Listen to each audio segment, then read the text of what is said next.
2.5 கோடி பேருக்கு வீட்டுக்கு போய் நாங்கள் மருத்துவம் பார்த்துருக்கோம்னு சொல்கிறாங்க. மொத்தம் எத்தனை ரேஷன் கார்டு இருக்குது தமிழ்நாட்டில்? 2.25 கோடி ரேஷன் கார்டு தான் இருக்குது. அப்போ அவ்வளோ ரேஷன் கார்டு தான் இருக்குது. இல்லாத வீட்டுக்கு அவங்க எப்படி போய் மருத்துவம் பார்த்தாங்கன்னு நமக்கு தெரியல. இப்போ நீங்கள் 2.5 கோடி வீட்டுக்கு நீங்கள் போய் பேருக்கு நீங்கள் மருத்துவம் பார்த்துருக்கீங்க அப்படின்னாலே ஆல்மோஸ்ட் தமிழ்நாட்டில் எல்லா வீட்டுக்கும் போயிட்டீங்கன்னு அர்த்தம். இப்போ இங்கே நம்ம 5 பேர் இருக்கோம்.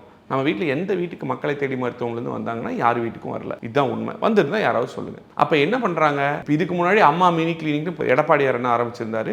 2000 மினி கிளினிக் அங்கங்கே இருந்தது. ஃபிசிக்கலாக இருக்குது, டாக்டர் இருக்காங்க, அங்கே போனால் பார்க்கலாம், உடம்பு சுகம் இல்லைன்னா பார்த்துட்டு வரலாம். இது இந்த மாதிரியான திட்டம். இப்போ இவங்க 2.5 கோடி பேர் பார்த்ததா சொல்கிறாங்க. 2.5 கோடி பேர் கணக்கு எழுதியிருப்பாங்க. அதில் அவங்களுக்கு ஒரு வருமானம் வந்திருக்கும். இந்த 2.5 கோடி பேர் பார்த்தாங்களா இல்லையானே நம்மளால கண்டுபிடிக்க முடியாது. பார்க்கலங்கிறது என்னால் உறுதியாக சொல்ல முடியுது, உங்களாலே சொல்ல முடியும். ஸோ இந்த மாதிரி பேச்சில் மட்டுமே பண்ணுறாங்க. மக்கள் நம்ம என்ன புரிஞ்சுக்கணும்னா, மக்களோட புத்திசாலித்தனத்தை நம்ம அண்டர் எஸ்டிமேட் பண்ணக்கூடாது. மக்கள் எப்பயுமே மக்களை தேடி மருத்துவம்னு சொல்கிறாங்க, உடனே நல்லா பண்ணிடும் அப்படிலாம் நம்ப மாட்டாங்க. அன்னைக்கு என் பேக்கெட்டில் 500 ரூபா இருந்தது, இன்னைக்கு 500 ரூபா இருக்கு. நான் கட்டின 500 ரூபா கரண்ட் பில் எனக்கு 1500 ரூபா கட்டியிருக்கேன். 1000 ரூபா 2 மாசத்துக்கு ஒரு தடவை எக்ஸ்ட்ரா கட்டியிருக்கேன். 1000 ரூபா ஒரு வருஷத்துக்குன்னா 6 தடவை கரண்ட் பில் தாங்க. 6000 ரூபா இன்ட்டு 5 30,000 ரூபா அரசாங்கம் எங்கிட்ட இருந்து எக்ஸ்ட்ரா வாங்கியிருக்கு. இதுதான் மக்கள் பார்ப்பான்.